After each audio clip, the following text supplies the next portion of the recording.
vous allez bien. Aujourd'hui on se retrouve pour une nouvelle vidéo du calendrier de l'Avent. D'ailleurs j'espère que ce concept vous plaît.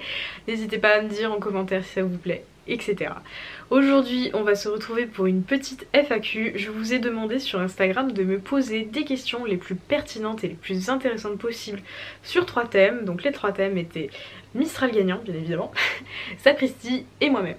Donc aujourd'hui, vous l'aurez compris, je vais pas répondre à des questions du type quel âge est Mistral gagnant, est-ce que tu vas le vendre, qui va le débourrer, machin, ceci, cela, enfin des trucs auxquels je réponds littéralement tout le temps en fait. J'ai sélectionné 5 questions pour chacun de ces 3 thèmes, donc 15 questions au final que je vais répondre aujourd'hui en vidéo. J'espère que ça vous plaira, c'est parti. Alors je suis bien évidemment accompagnée de mon petit téléphone pour répondre aux questions parce que tout est noté dessus. Alors pour le premier thème, donc Mistral gagnant, donc les questions qui le concernent, on va commencer tout de suite avec la question: quelle méthode utilises-tu pour son apprentissage? Alors honnêtement j'utilise pas de méthode prédéfinie, franchement je fais un peu au feeling honnêtement. Mais tout simplement je pense que ma méthode qui se rapproche le plus d'une véritable méthode, on va dire, c'est celle du R+, donc du renforcement positif. En gros c'est vous demandez quelque chose à votre cheval, dès qu'il vous donne la bonne réponse, vous le félicitez, voilà. Je suis vraiment au feeling comme j'ai fait avec Sapristi et ça a bien marché et ça marche très bien sur Mistral gagnant. Par exemple, la première fois que j'ai voulu le monter dans le vent, ben, je l'ai tout simplement monté avec le licol. Il a mis le premier pied sur le pont, j'ai félicité, j'ai gratouillé, j'ai exercé une petite tension sur la longe. Il a fait un pas en avant, j'ai arrêté tout de suite la pression sur la longe, j'ai caressé, etc.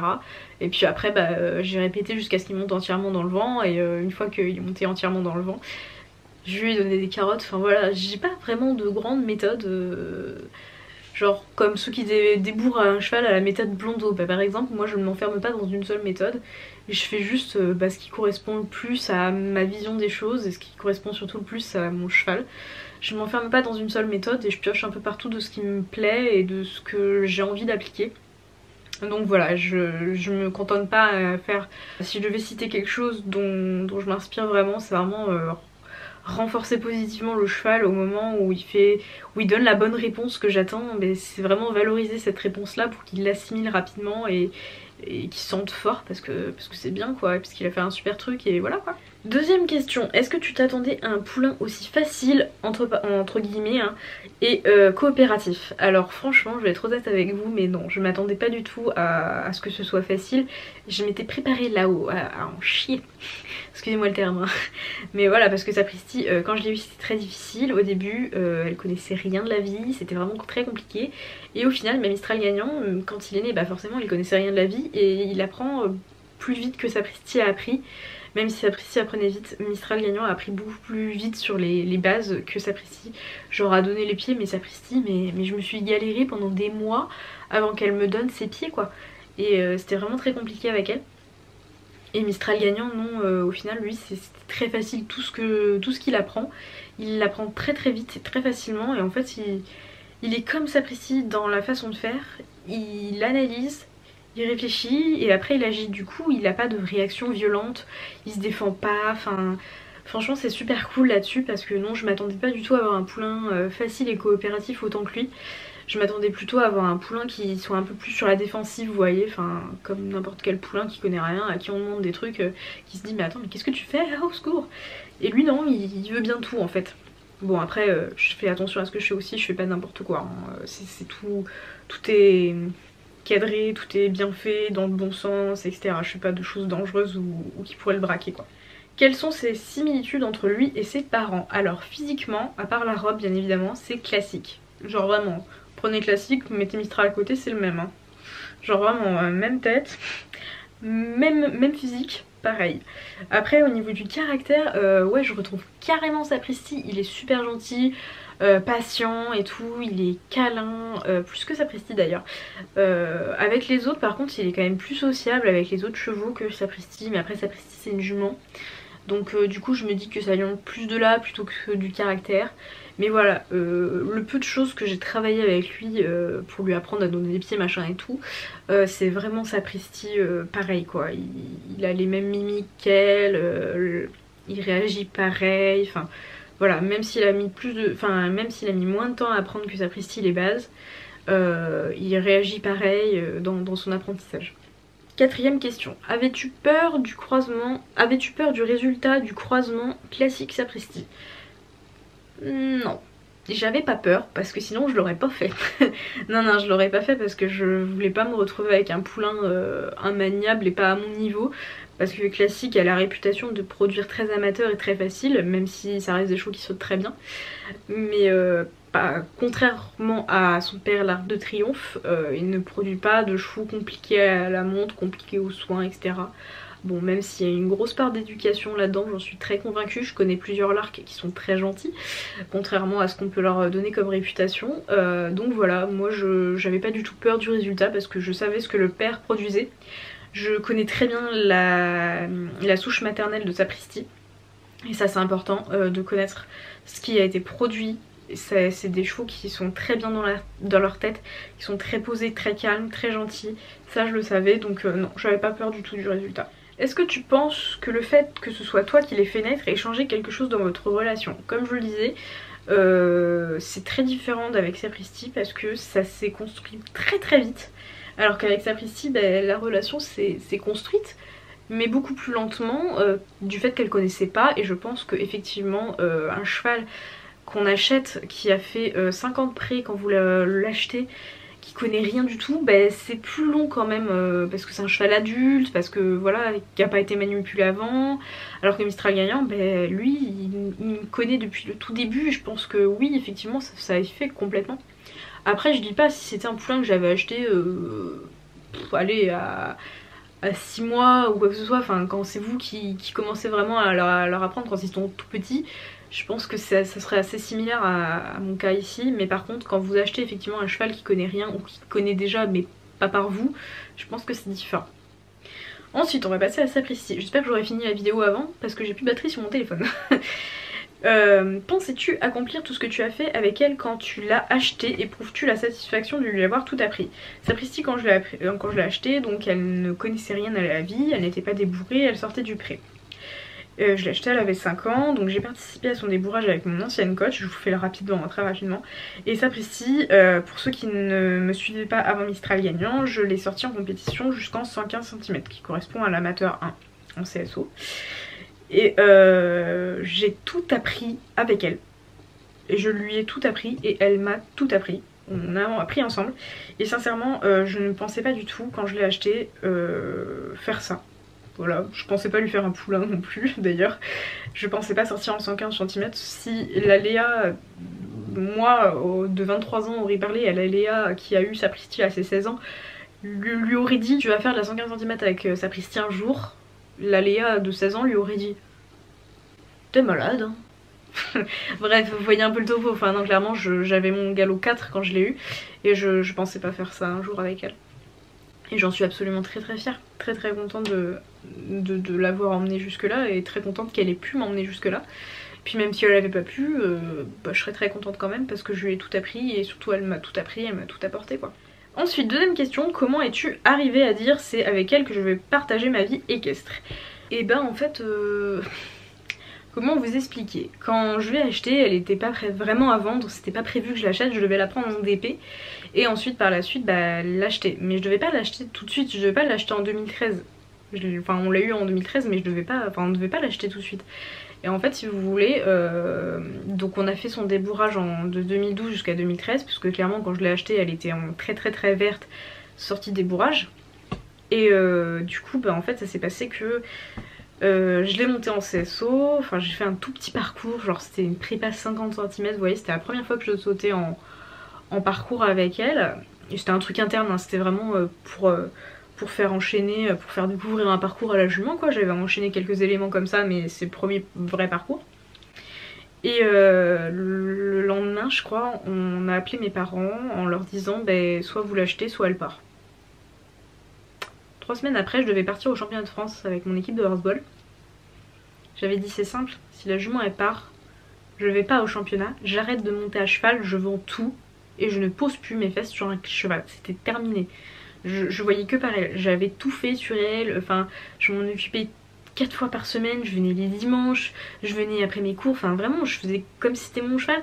Il y avait que moi qui m'en occupais et ça m'a un peu détruite en fait quand on m'a dit que quelqu'un avait fait une offre sur Sapristi alors qu'elle nous était réservée entre parenthèses vu qu'on devait la prendre en DP juste après quoi.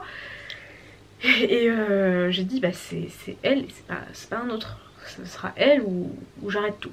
Donc voilà, c'est comme ça que j'en suis arrivée à dire que c'était elle, c'était pas un autre cheval. Troisième question, quand tu l'as acheté, tu as dû essayer d'autres chevaux, as-tu hésité entre elle et un autre? Je n'ai essayé aucun cheval avant d'acheter Sapristi. Voilà, tout simplement parce que je montais dans un club et je montais plein de chevaux de propriétaires qui étaient en dépit avec le club, j'avais la chance de monter ces chevaux là et donc ils n'étaient pas à vendre.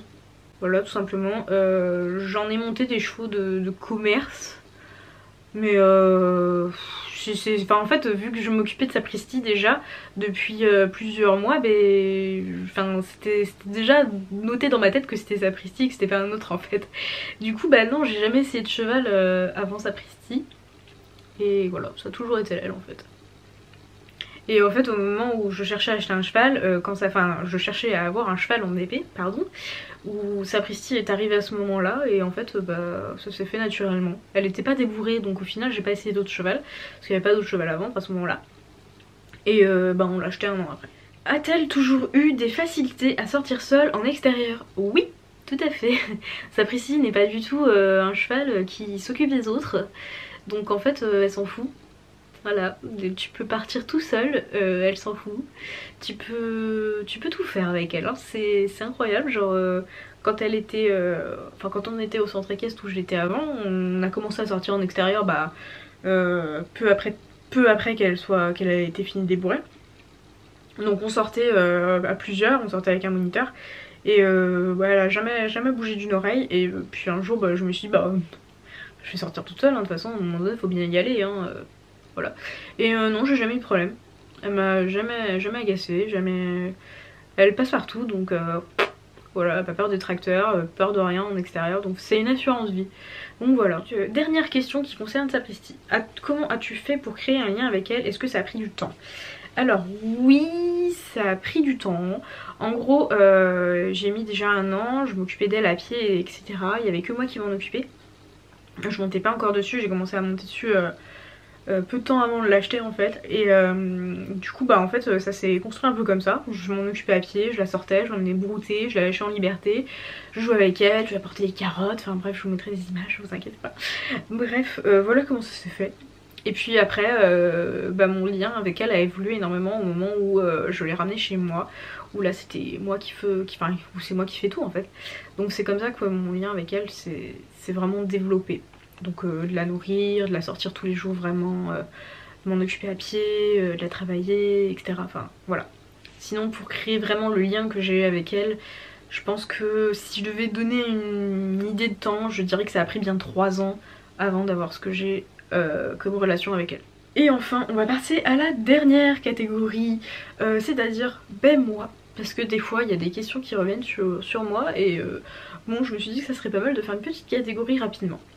Donc du coup on va voir tout ça. Alors première question, quelle est la place de l'équitation dans ta vie de tes chevaux? Alors mes chevaux, je les considère comme des membres de ma famille à part entière, clairement c'est toute ma vie. Voilà, c'est très cucu de dire ça, mais c'est comme tous mes autres animaux, c'est vraiment, je les place là-haut, vous voyez, enfin c'est des membres de ma famille quoi, clairement. Et au niveau de l'équitation, je parle bien du fait de travailler un cheval, de le monter, de le travailler à pied, de le sortir en extérieur et tout. C'est un loisir, je le fais parce que je peux le faire et parce que j'aime ça et parce que mon cheval aime ça aussi. Si un jour j'ai arrêté l'équitation, je m'en remettrai. Par contre ne pas avoir mes chevaux, je m'en remettrai pas. Ça c'est assez... Enfin, je me fiche de pas monter à cheval, j'ai pas monté à cheval pendant 9 mois, ça m'a pas dérangé, hein. Franchement je m'en remets très bien. Bon juste la reprise était un peu dure. Un peu dur physiquement mais je m'en remettrai. Franchement si un jour je dois arrêter de monter à cheval c'est... Oui ça va me manquer d'accord mais c'est pas... je vivrai largement sans quoi. J'ai bien d'autres passions. Quels sont tes projets à long terme? Le plus gros projet que j'ai à long terme c'est de trouver un emploi en CDI à concilier bien évidemment avec mon emploi Sapristouche et trouver une maison où je pourrais déménager avec mes poneys et où je pourrais faire mes gros projets du style construire une carrière pour pouvoir travailler mes chevaux dans des conditions convenables, un peu plus que ce que j'ai aujourd'hui en tout cas, même si c'est déjà beaucoup, et surtout les accueillir dans des prairies en fait à l'année. Je ne veux plus avoir des chevaux dans des paddocks l'hiver, je veux vraiment de l'herbe à l'année. Très important pour moi ça, donc voilà, c'est mon plus gros projet à long terme en gros, et puis surtout avoir mes chevaux en bonne santé et heureux quoi. Troisième question, je vais y arriver. As-tu toujours eu ce regard exigeant envers toi que tu montres à travers tes séances commentées? Oui. Oui, je suis toujours comme ça dans la vie de tous les jours avec moi. Alors rassurez-vous, je suis pas... J'ai cru qu'il y avait une crête qui avait sauté sur mon aquarium, désolée. Je vous rassure, je suis pas comme ça dans la vie de tous les jours avec tout le monde, hein. Franchement pas du tout, je le suis qu'avec moi. Mais je veux toujours faire au mieux en fait, je trouve que, je sais pas, j'éprouve pas de satisfaction si je sens que je fais pas au mieux de ce que j'aurais pu faire. Et ça a tendance à m'agacer. Donc voilà, j'essaie toujours de faire au mieux, voilà, de m'améliorer dans ce que je fais, etc. Et j'ai des défauts, je les connais, maintenant j'essaie de les améliorer et je pense que si on fait pas d'efforts, on peut pas s'améliorer en fait. Et effectivement, pour moi, être exigeant envers soi-même, dans une certaine mesure, hein, faut pas non plus demander l'impossible, je pense que c'est aussi une façon de progresser parce que quand on pointe le doigt sur les défauts, on sait quoi travailler. Après il faut savoir aussi reconnaître les qualités, tout le monde a des qualités, que ce soit dans la vie de tous les jours à cheval, mais voilà, oui, j'ai toujours été exigeante comme ça à travers moi parce que je sais que je peux le faire et donc il n'y a pas de raison que je ne le fasse pas. Ensuite, quatrième question, pourquoi ne pas prendre de chevaux à valoriser / confier ou proposer des pensions chez toi? Pas le temps, pas la place. Ça répond à la question et surtout pas envie. Donc là je pense que ça visait un peu aussi l'avenir plutôt peut-être.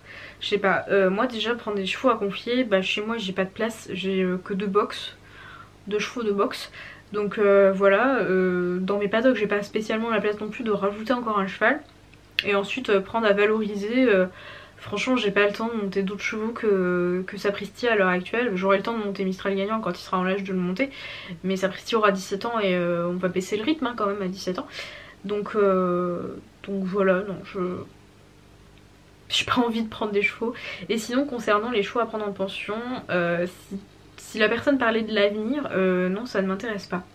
Ça ne m'intéresse pas parce que c'est du boulot, c'est un vrai métier à part entière et je pense que j'en fais bien assez dans ma vie pour éviter de prendre des chevaux en pension. Voilà. Et ensuite, dernière question, comment t'organises-tu pour concilier tes deux emplois, tes cours, YouTube, tes deux chevaux? Alors, il faut savoir que je suis en alternance et que c'est ma dernière année et que par conséquent, en fait, j'ai pas de travail à faire en dehors des cours. Genre, j'ai pas de devoirs comme on fait au lycée, tu vois.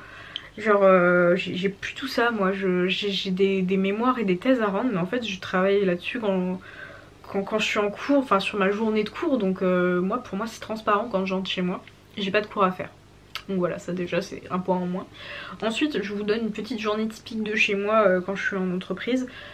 Le matin ma journée elle commence à 6h. À 6h30, donc de 6h à 6h30 je me prépare, ensuite je m'occupe des chevaux, donc soit je mets foin etc, je change les couvertures, soit je les emmène au pré pour qu'ils passent la journée à l'herbe. Et ensuite s'ils sont à la maison je les mets au paddock, sinon je les descends en voiture au pré, donc ça me prend 5 minutes parce que je suis à 800 mètres. 7h30 je suis au bureau, donc je bosse jusqu'à 15h20. Et après 15h20 je rentre chez moi, donc je suis chez moi genre 16h moins 10, un truc comme ça. Ensuite je m'occupe de mes chevaux, donc si je dois travailler Sapristi, je la travaille d'abord. Ensuite je m'occupe des box. Et après je m'occupe de Mistral Gagnant s'il faut le brosser, s'il faut s'en occuper, bref voilà. Une fois que tout ça c'est fait, en général je file prendre une petite douche quand même. La journée de travail c'est pas mal. Et ensuite une fois que j'ai fini je vais travailler pour Sapristouche et je finis en général mes journées vers 21h, 22h. Donc en gros je travaille pour Sapristouche 3 à 4 heures par jour en gros. Donc voilà, une journée typique de chez moi, de comment je m'organise pour gérer tout ça. Et YouTube, je prépare mes vidéos quand j'ai 5 minutes, autrement dit j'ai pas souvent le temps mais j'essaie quand même de vous sortir une vidéo par semaine. Et en général je m'occupe de tourner ou de monter mes vidéos le jour où je vais pas travailler Sapristi par exemple. Voilà, en général c'est comme ça que ça se passe. Voilà, j'espère que cette vidéo vous aura plu. Si vous avez encore des petites questions, n'hésitez pas à les poser en commentaire, je vous y répondrai avec plaisir.